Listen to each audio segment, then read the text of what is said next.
Muchas gracias. Muy buenos días a todos y a todas.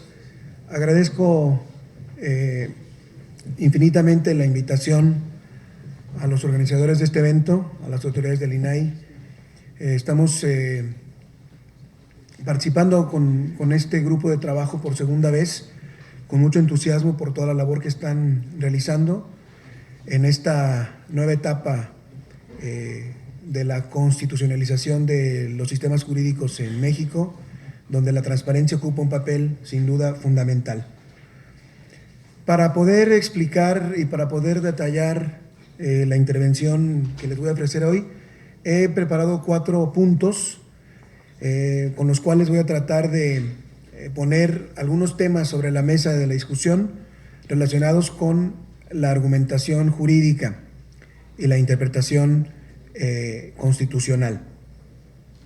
Primero, quisiera plantear cómo encuentro yo la conexión entre argumentación jurídica, transparencia y acceso a la información pública con relación a la protección de los datos personales. En segundo lugar, trataré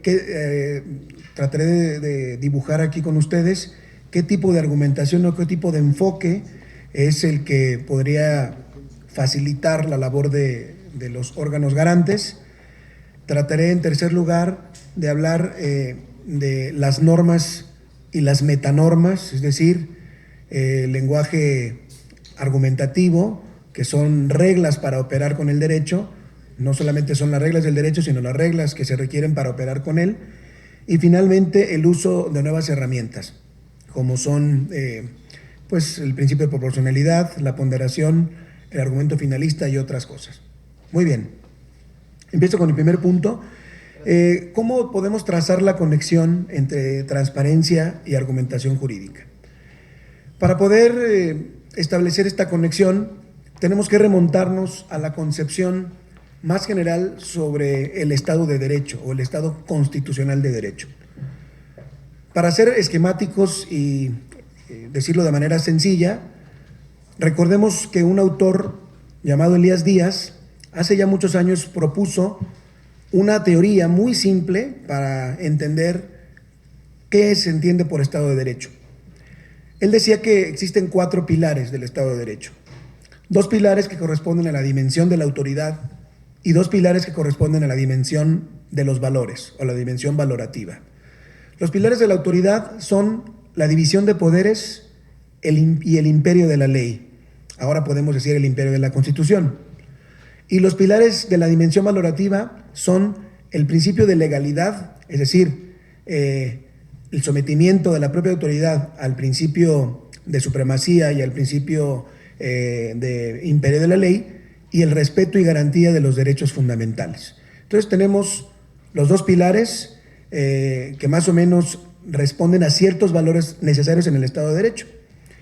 ¿Qué pasó en el siglo XIX y gran parte del siglo XX con esta concepción del Estado de Derecho? Bueno, que los pilares de la autoridad siempre estaban por encima de los pilares de los valores o de la dimensión valorativa.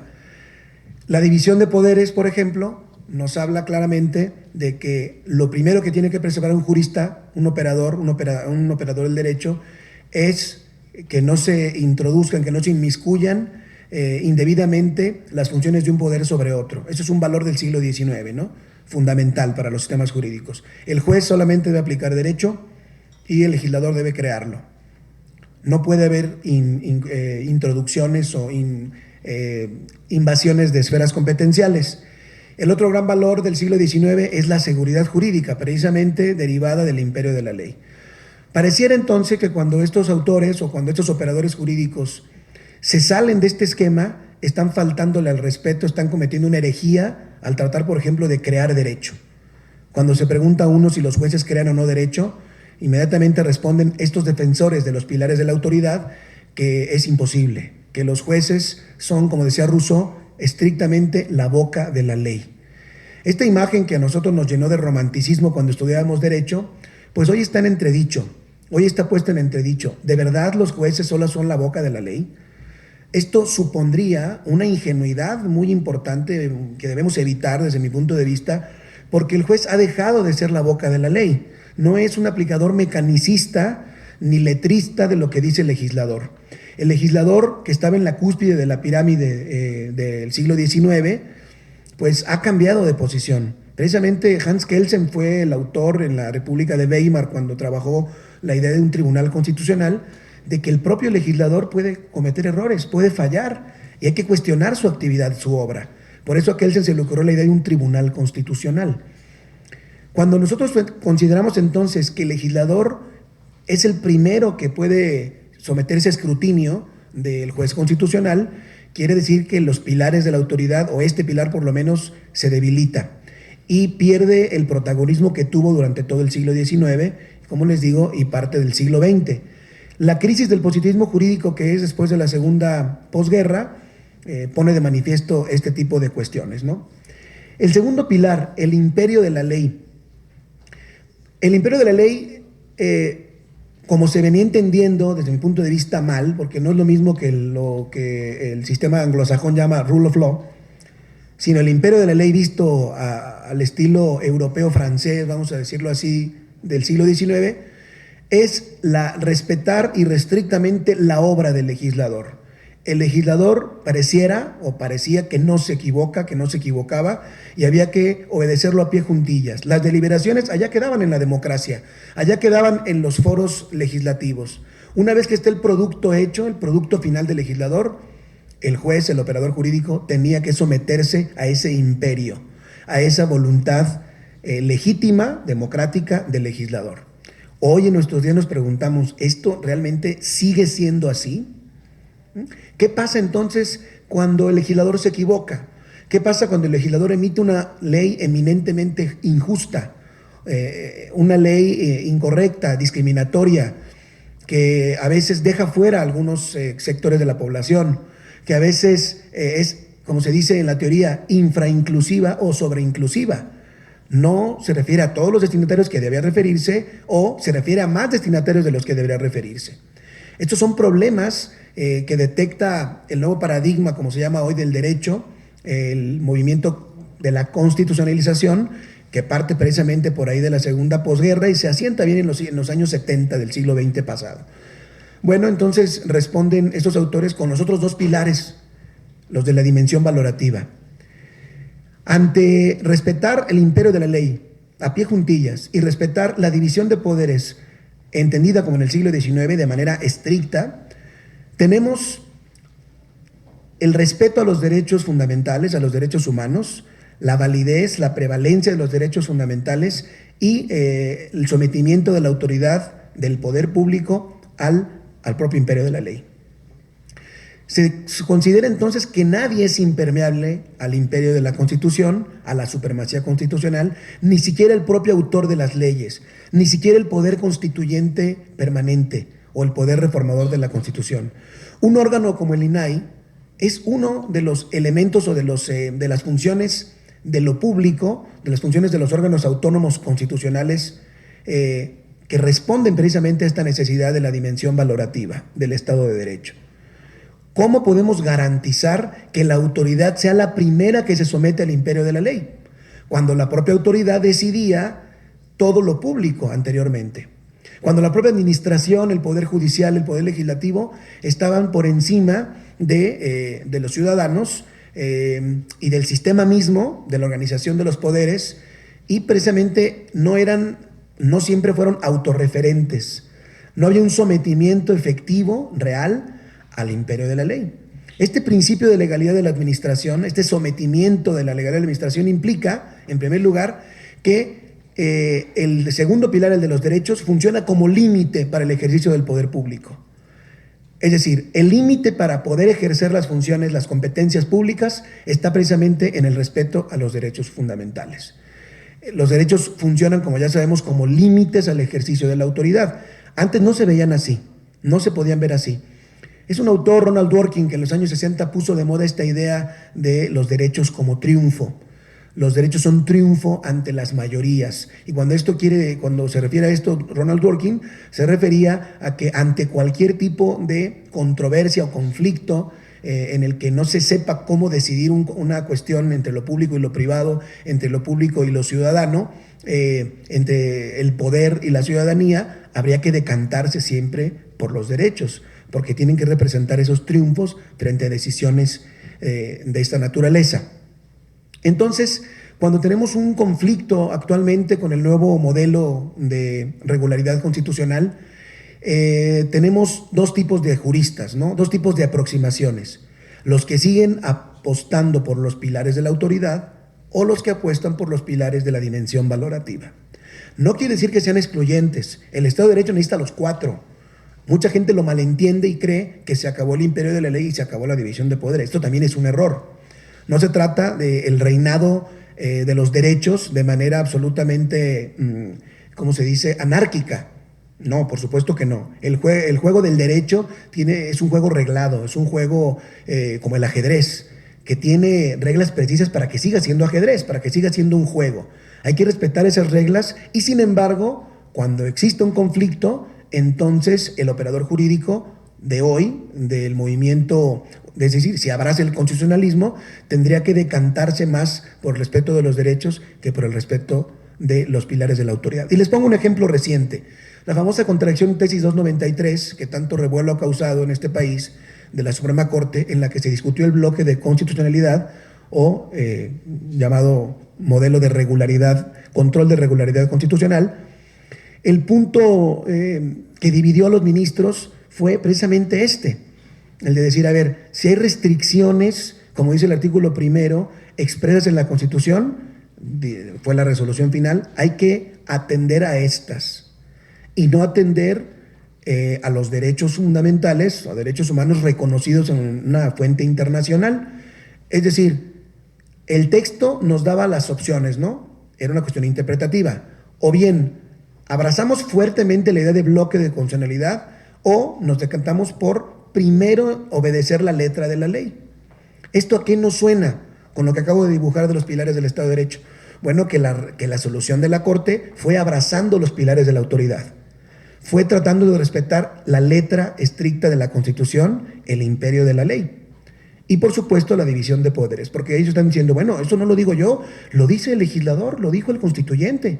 No somos los ministros de la Corte, dijeron ellos, los que vamos a alterar eso de las restricciones. Lo dice ahí y por lo tanto lo tenemos que acatar.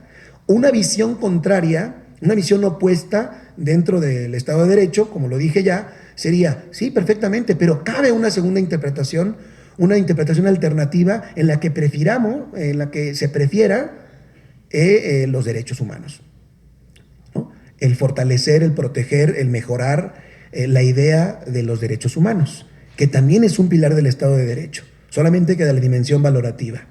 Ahí vemos, pues, cómo ante una disyuntiva teórica y práctica como esta, los juristas o bien se decantan por un modelo decimonónico de interpretación del derecho, de interpretación de la Constitución, o por un modelo constitucionalista, como se le llama hoy, en el que los derechos humanos se ubican en la escena central, han tomado el papel central de la discusión pública, no están en un nivel secundario como se consideraba anteriormente. ¿Qué es entonces la transparencia? ¿Dónde ubicamos a la transparencia en este modelo de Estado de Derecho? Pues precisamente en esta dimensión de los valores, en la dimensión valorativa que se acerca más al ciudadano, que le permite abrirle la puerta, como dicen los norteamericanos, levantar el velo a las autoridades públicas y también a los entes privados con cierto poder para que transparenten, para que enseñen la información a la que tiene derecho la gente.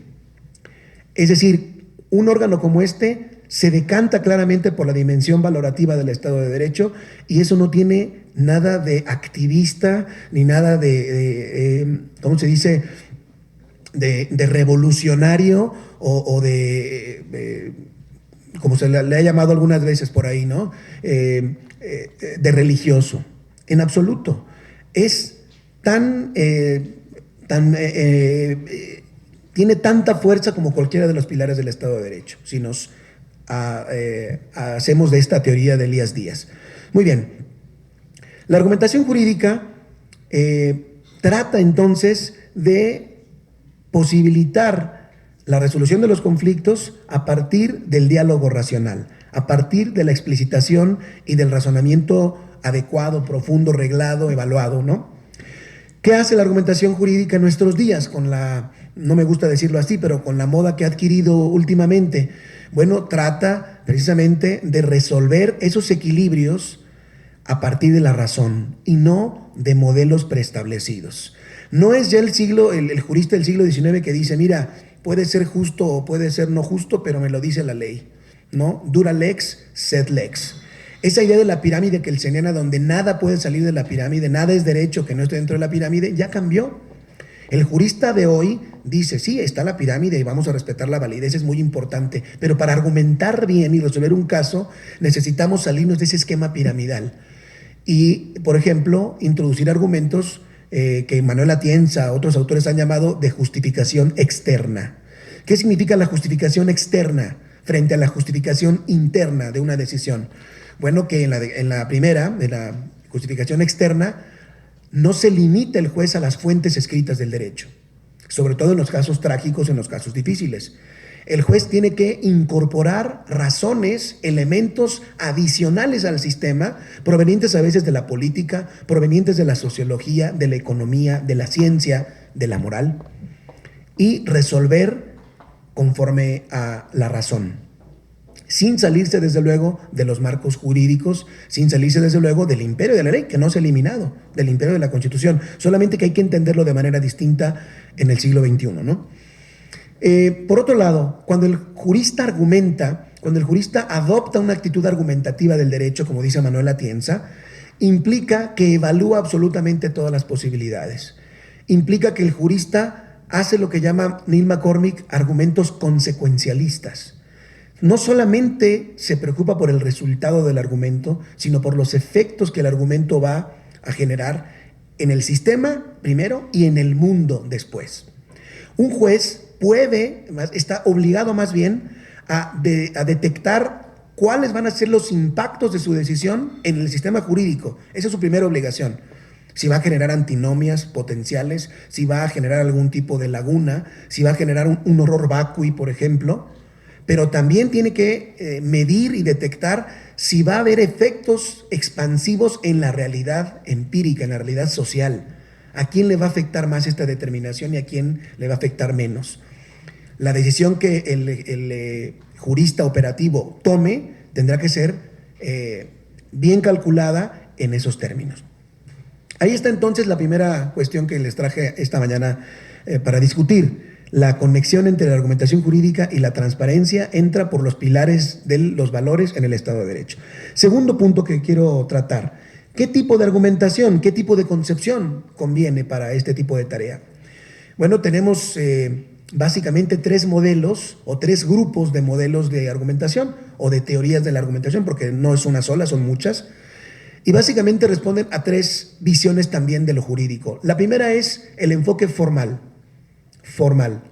Está ligado a la lógica formal, ¿no? A la lógica aristotélica clásica, a la lógica del silogismo aristotélico, aquel que nos llevan en la preparatoria. Todos los hombres son mortales, Sócrates es hombre, por lo tanto Sócrates es mortal. Que por ejemplo Hans Kelsen, el jurista vienés, pues puso de manifiesto y lo explicó muy bien en su teoría pura del derecho. Y así aprendimos ustedes y yo derecho en la facultad, ¿no?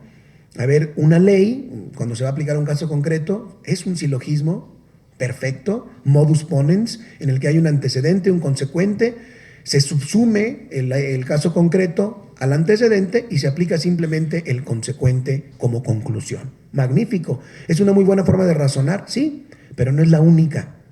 Esta forma de razonar está ligada y hay que elegirla para cierto tipo de problemas, los problemas propios de la concepción formal. En cambio, vamos a decir así, los casos fáciles o rutinarios. Pero hay otros tipos de problemas en el derecho. Problemas que requieren primero verificar si las premisas son verdaderas, verificar si los hechos realmente tuvieron lugar o no en la realidad. Por ejemplo, cuando tenemos que verificar la verdad de las premisas, ya la concepción formal no nos sirve. Tenemos que adoptar una concepción de tipo material. ¿Recuerdan ustedes el caso de los militares con VIH que se resolvió en el 2006 en la Suprema Corte? Ahí había un problema de argumentación material. Habría que preguntar a los científicos qué significa VIH, contagio, etcétera. Una serie de consideraciones que los juristas no tienen por qué saber. No están obligados los ministros de la Corte a saber infectología ni biología molecular, pero para eso están los científicos. Vuelvo al papel de la justificación externa. Gracias a un cuestionario que se hizo a la Academia Mexicana de Ciencias, los ministros pudieron resolver de manera más adecuada estos amparos y al final de cuentas los concedieron gracias en buena parte a la información científica que obtuvieron de los científicos a quienes les consultaron, de la Academia Mexicana de Ciencias. La argumentación entonces no pudo ser silogística. Si hubiera sido así formal, hubiera negado el amparo. ¿Qué dice la ley? Que los que sean seropositivos causan baja. ¿Resultaron seropositivos? Sí, pues causan baja. Modus ponens, ¿no? Silogismo jurídico. Sin embargo, dijeron, no, aquí no basta con un silogismo, sino hay que comprobar la verdad de las premisas. Y peor aún, en el amparo contra leyes, o en el amparo, inclusive en el amparo directo, cuando hay un problema de constitucionalidad de una ley, también se cuestiona la veracidad de la premisa mayor, de la premisa normativa. Ahí consiste en ver si es válida la ley. ¿De acuerdo? Y ahí el modelo argumentativo moderno, por ejemplo, de Luigi Ferrajoli, aunque él no lo diga así, pues él distingue entre validez sustantiva y validez formal.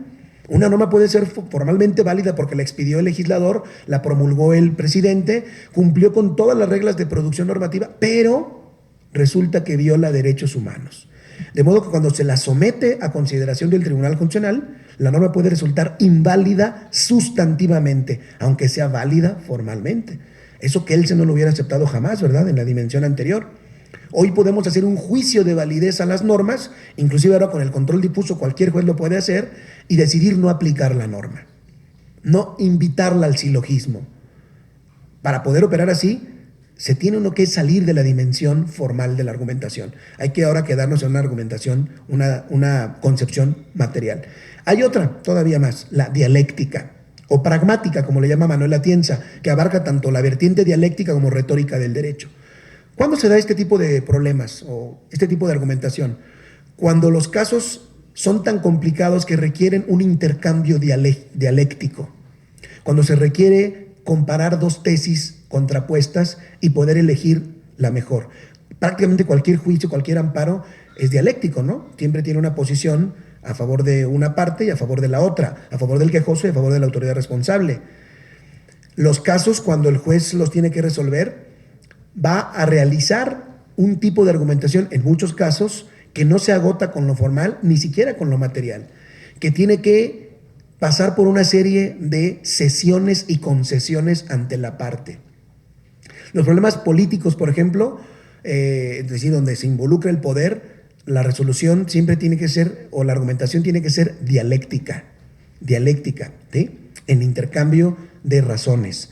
Por ejemplo, cuando los ministros de la Corte discuten un asunto, no están argumentando con silogismos judiciales, ¿no? Ellos tratan de convencerse e inclusive de vencerse, y eso es retórica. ¿Sí me explico? Es dialéctica y retórica. Cuando uno gana una partida argumental, uno puede decir, te gané, te vencí. Pero bien vistas las cosas, lo mejor es, te convencí. El mejor argumentador no es el que vence, sino el que convence. Cuando un ministro logra convencer a otro del voto que le iba a dar y le cambia la intención del voto y lo gana a su favor, está argumentando bien. Está haciendo un trabajo dialéctico y un trabajo retórico importante. Entonces, estas son las tres vertientes de la argumentación. No son excluyentes. Muchos casos tienen una parte formal, una parte material y una parte dialéctica y retórica. ¿Cuál es la mejor elección de la argumentación? Que es mi pregunta que les hice en el segundo punto. Pues la respuesta está en el tipo de problema que se le someta. Aquí en el INAI, aquí en este tipo de órganos de control, de órganos garantes, van a encontrar de los tres. Nosotros hemos asistido, yo he podido asistir a algunas discusiones de los comisionados y hemos visto que a veces el problema era una cuestión que se resolvía con un silogismo, pero a veces no. A veces había que apelar a la concepción material y a veces a la concepción pragmática. Siguiente punto, normas y metanormas.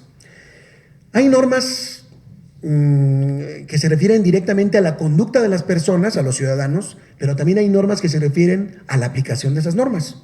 Estas las conocemos en la teoría del derecho como metanormas. El juez también tiene que regir su conducta, ¿cierto? El juez no solamente no es libre, libérrimo para decir el derecho como quiera. Tiene ciertas reglas procesales, por ejemplo, adjetivas, que le dicen hasta dónde está el límite de su actuación como juez. Pero además hay reglas argumentativas. Además hay reglas o metareglas que el juez tiene que respetar. Les voy a decir dos muy sencillas, tres. Una se llama principio de universalidad. El principio de universalidad es una regla que no está escrita, no la van a encontrar en la ley de amparo, ni en la ley del 105, ni en un código civil, ni mucho menos, ni aquí en la del IFAI, o del INAI, ¿no? Ahora, van a encontrarla en la razón, en la filosofía del derecho. Viene de Kant. Es muy sencilla, algunos la conocen como regla de justicia formal. Si yo tengo un caso del tipo A, con ciertas características A, B y C, y mañana se me presenta otro caso similar, análogo, de tipo A, con las características 1, 2, 3, no puedo resolver de una manera distinta a la que resolví en el primer caso. Si resuelvo de manera distinta, violo la regla de justicia formal. Y las consecuencias de esa violación van a generar desigualdad en las partes, en la ciudadanía y, por supuesto, una deslegitimación del tribunal o del órgano que expida la resolución. La regla de justicia formal parece una cosa muy simple, de perogrullo, pero no se atiende siempre. Es lo que algunos en México llamamos la consistencia de las resoluciones de los tribunales. Esa es una metanorma. El juez de cualquier nivel está obligado a respetar esa regla. Claro, alguien me dirá, ¿y qué nunca se podría romper? Claro que sí, solamente que para romper la regla de justicia formal y decir, bueno, resolvimos así, pero ahora vamos a resolver de otro modo, se requiere elevar el nivel de la argumentación muy alto. Se requieren dos tipos de argumentos. Primero, decir por qué ya no vamos a seguir resolviendo así y justificar por qué ya no, y después justificar por qué ahora de este modo nuevo. Se trata de dos argumentaciones distintas. Si ustedes me permiten, son dos decisiones, son dos resoluciones. Una que lleve al destinatario de la norma individualizada, es decir, al destinatario de la sentencia, a entender, a creer, a aceptar que la decisión 1 ya no es válida, ya no es viable. Y 2, a aceptar que la nueva decisión es la correcta. Otra metaregla, otra metanorma de la argumentación jurídica muy útil, la autoevaluación. El juez debe autoevaluar sus propias decisiones. Así como en la literatura existe la regla de la relectura, de la reescritura y la relectura, ¿no? Cuando uno va a escribir un texto, le recomiendan a uno que lo vuelva a leer, que lo vuelva a escribir, que se critique a sí mismo. Bueno, los jueces también están obligados a hacer lo mismo. Deben ensayar una y otra vez las posibilidades argumentativas de las soluciones. Una regla es cuántas posibles decisiones dentro del derecho existen en esta decisión. Claro, porque ese mito del siglo XIX de que hay una única respuesta correcta, ya se acabó también, ¿no? No hay únicas respuestas correctas, o al menos no en todos los casos. Hay casos que tienen más de una respuesta posible, válida desde el derecho, jurídicamente posible. Bueno, el juez está obligado a proyectar las posibles respuestas del derecho y evaluar cuál es la mejor. No puede el juez simplemente elegir al vapor, a vuelapluma, la primera decisión que se le ocurra. Tiene que eliminar hipótesis alternativas.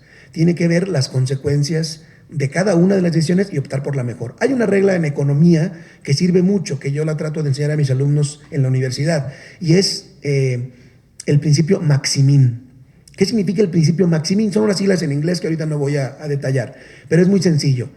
Regularmente nosotros, cuando tenemos 3 posibilidades de acción o 3 posibles soluciones de cualquier conflicto, nos vamos por elegir la mejor, ¿no? O sea, el sentido común nos dice, a ver, ¿en cuál de las 3 nos va mejor? Pues en la 2, toma la 2. Dicen los economistas que esto es un error. Uno tiene que medir los puntos positivos de las consecuencias y los puntos negativos y buscar cuál es la que menos consecuencias negativas nos va a traer si la tomamos. Y esa va a ser la decisión más racional. Si no siempre lo que relumbre es oro, no siempre la que nos ofrece más ventajas es la mejor, no siempre. A veces la que nos ofrece menos desventajas es la mejor. ¿Sí me explico? Porque entre el máximo y el mínimo, los economistas hacen cálculos y dicen, mira, piensa que te va a ir muy mal. Es una especie de pesimismo ilustrado, como decía Schopenhauer. Piensa que en las tres vas a perder. ¿En cuál perderías menos? En la A, perfecto, esa es la mejor. En un caso de conflicto, de verdad que tengas la duda de cómo resolver. Eso dicen los economistas y regularmente no se equivocan.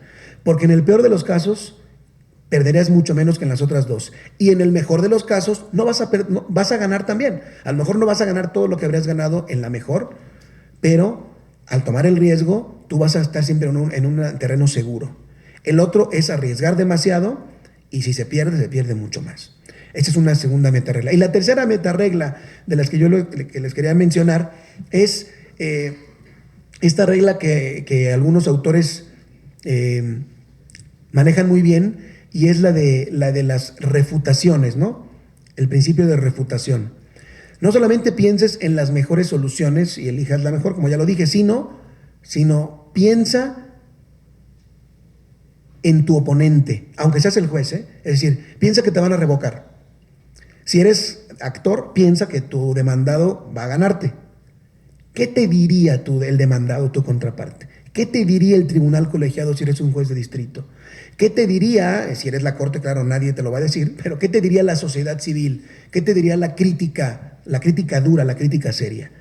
¿Qué nos diría la crítica? ¿Me explico?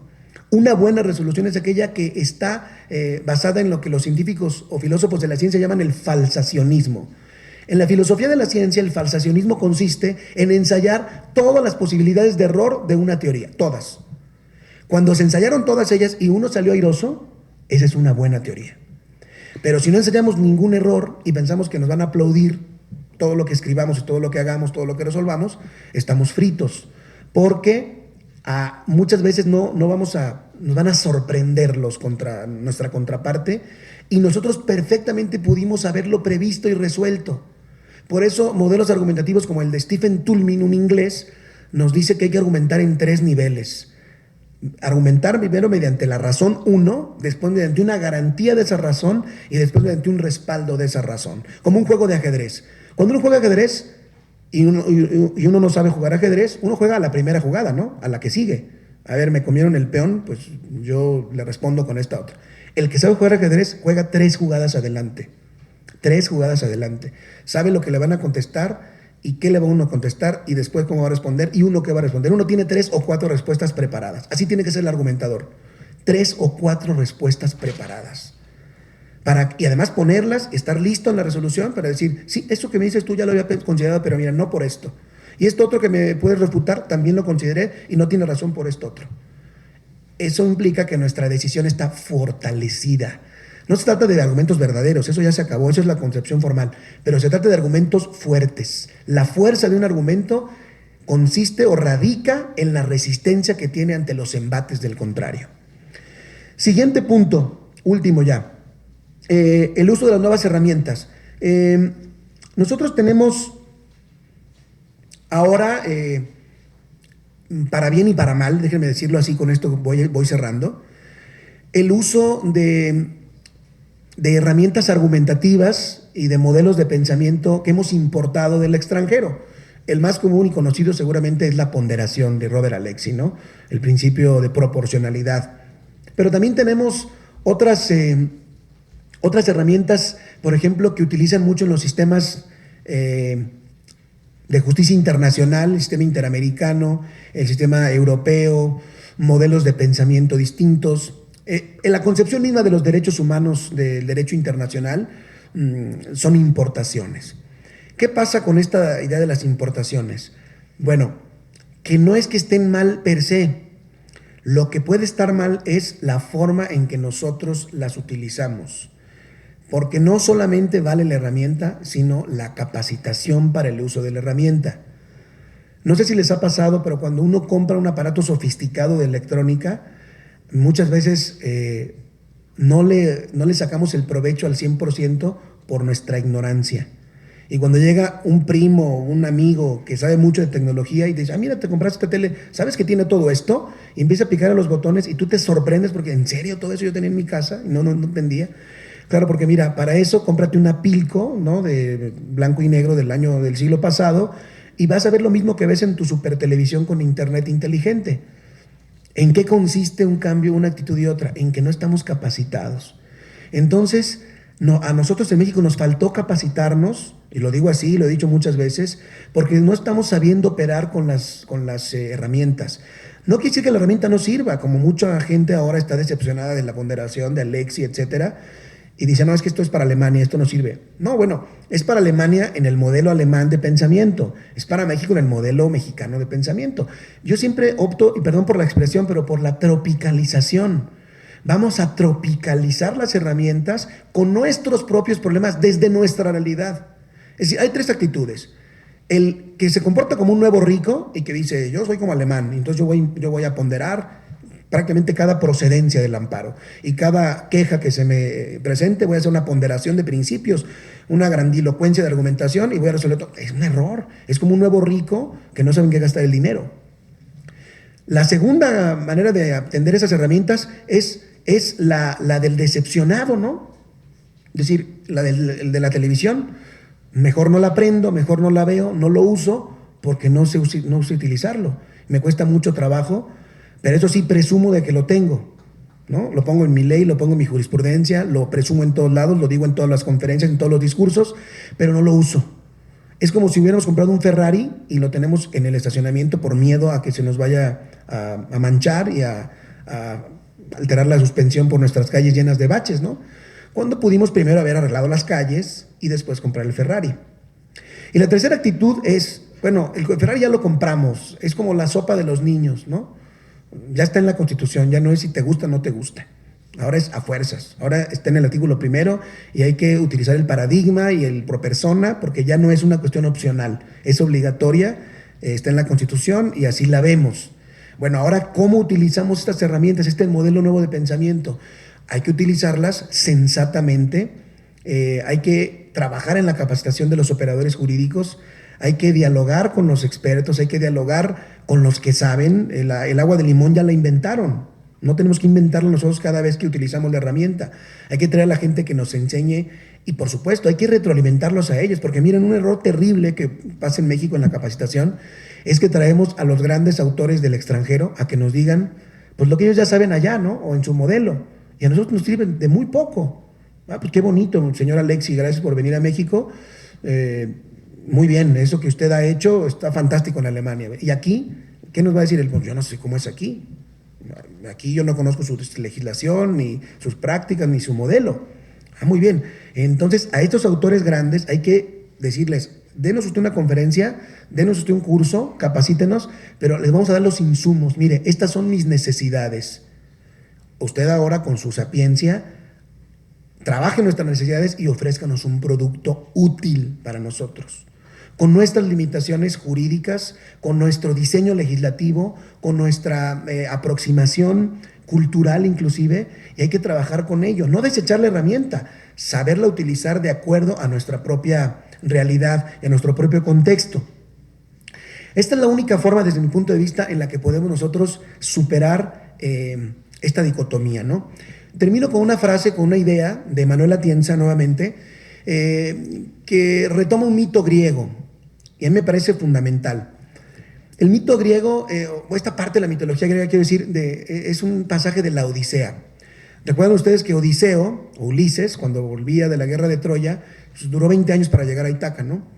Y le pasó de todo en el camino al pobre. Una de las desgracias, de los peligros a los que se enfrentó Ulises, es lo que nos pasa hoy en México a los juristas. Estamos entre la Scylla, un monstruo marino, y el Caribdis, otro monstruo marino. Un monstruo está equidistante del otro, y es tan peligroso el uno como el otro, de tal manera que el barco de Ulises, si se acerca un poquito a los remolinos que causa uno de los monstruos, hunde el barco y naufraga. Pero si se aleja por miedo del monstruo, se acerca demasiado al otro monstruo y le pasa exactamente lo mismo. Entonces Ulises tuvo que navegar exactamente por en medio, con valentía, con entereza, para no caer en ninguno de los dos círculos de los monstruos. ¿Cuáles son esos monstruos para nosotros en el derecho mexicano de la actualidad? Uno se llama formalismo jurídico y el otro se llama activismo. El juez no debe ser formalista ya dijimos, el siglo XIX ya pasó, ya la visión decimonónica del derecho bajo la ley, del juez Zeus, que está en el Olimpo y que los mortales estamos abajo, se acabó. Hoy el modelo de juez es otro, ¿no? Ya dijimos. Pero claro, si ese juez tiene miedo de caer en el formalismo y se aleja demasiado y se acerca al otro monstruo, cae en un vicio igual, el activismo, y deja de hacer derecho. Entonces empieza efectivamente a desconocer las reglas del derecho, a desconocer el derecho legislado, la validez, etcétera, y hacer prácticamente lo que le da su gana, a introducir su propia convicción moral de las cosas, su propia agenda moral, su propia manera de ver el mundo, de espaldas a lo jurídico, de espaldas al derecho. Esto es lo que conocen algunos autores como desconocer la dimensión institucional del derecho o los principios institucionales del derecho. El derecho, para que siga siendo derecho, tiene que tener ciertas reglas y ciertos límites. El jugador se puede mover interpretativamente siempre que no rebase esos límites. Al rebasar los límites se cae en el otro monstruo, en el monstruo del activismo. El ejemplo chusco que yo trato de poner para cerrar es el de la mano de Maradona.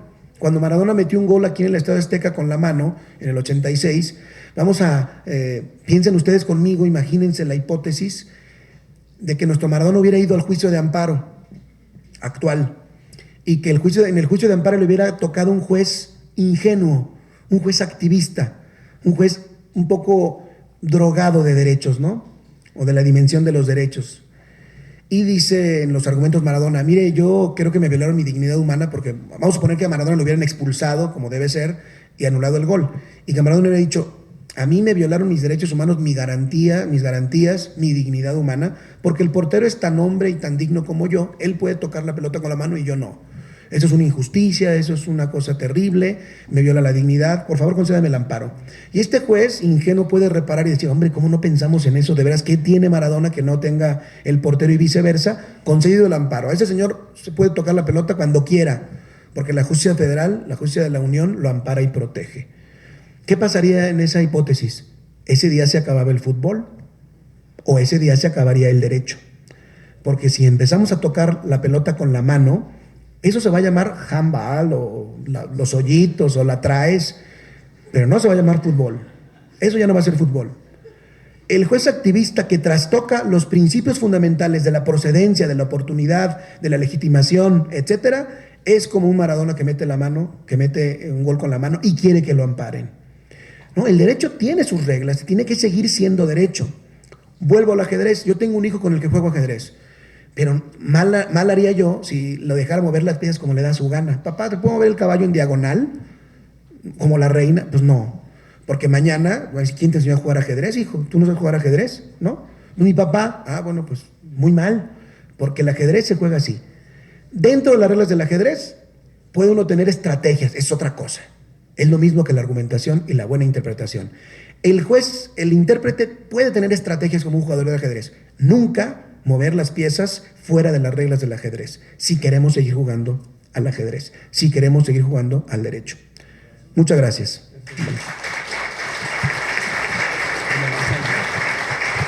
Gracias. Como siempre, la muy buena conferencia de Roberto Lara Chagoyán, que inclusive nos ha acompañado ya en otros eventos organizados por el INAI y por los organismos garantes locales, de cómo es interesante el tema de la interpretación que nos da y de la argumentación, resolver con equilibrios, no hay reglas preestablecidas, salir de la pirámide rígida que señala en un tema de interpretación. Y aquí están pues, los operadores del derecho y acceso a la información, comisionados, consejeros y obviamente proyectistas. Y pues agradecer mucho a Roberto Lara estas reflexiones. A continuación, si no permiten, bueno, sería una pregunta. Sí, y hacemos un registro. Despidamos con un aplauso al doctor Lara Chagoyán. Muchas gracias.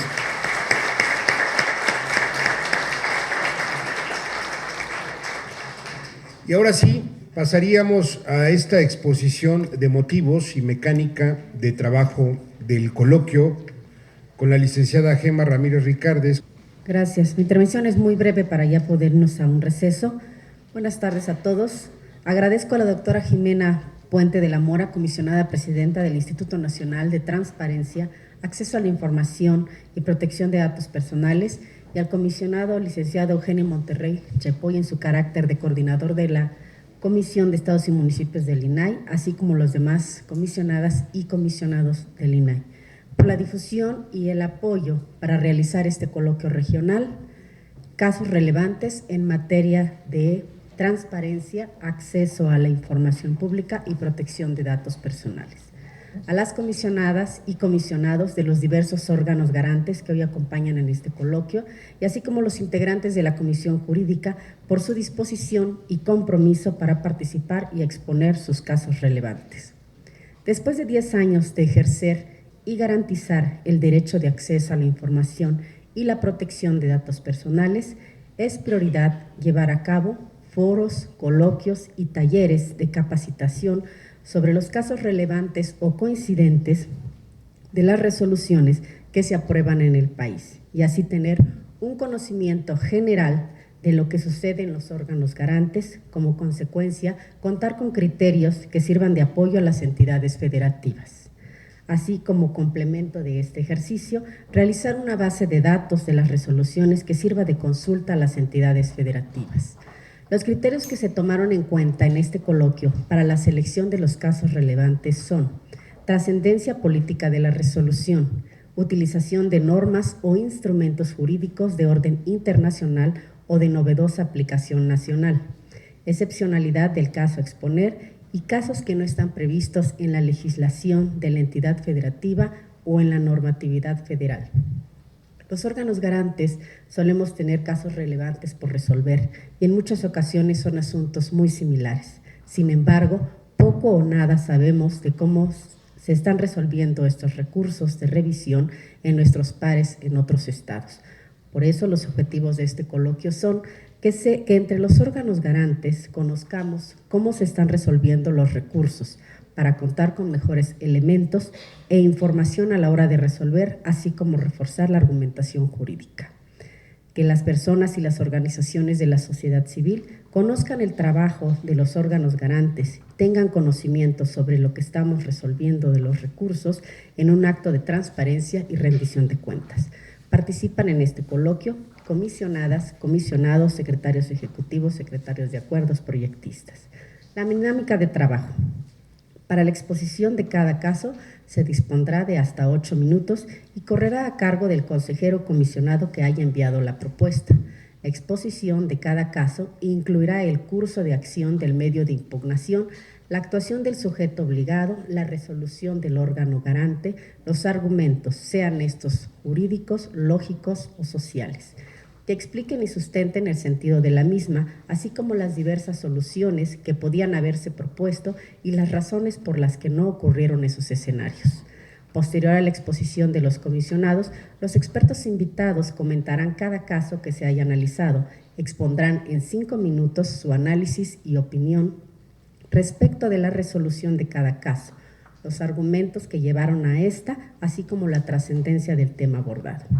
Las comisionadas y comisionados participantes podrán referir casos similares en sus entidades y los cursos de acción que estos siguieron, así como opinar y debatir respecto del caso expuesto. Los especialistas podrán exponer sus reflexiones, coincidir o contraargumentar lo expuesto por los demás miembros de la mesa. Es importante mencionar que esta discusión busca generar consensos respecto de criterios generales a seguir en casos de similares características, que sirvan como guía en el trabajo cotidiano de los órganos garantes del país. El coloquio incluye un equipo de relatoría que elaborará las memorias, ya que se trata de un producto trascendental en virtud de que éstas servirán como documento de consulta que contendrán criterios a seguir en casos similares que se presenten en las entidades. La finalidad de los talleres es apoyar el trabajo de los órganos garantes, conformar un espacio de colaboración respetando la autonomía de cada órgano garante. Agradezco nuevamente a la presidenta del INAI y a todo su personal. Gracias a ellos es posible la realización de este coloquio. Muchas gracias por su atención.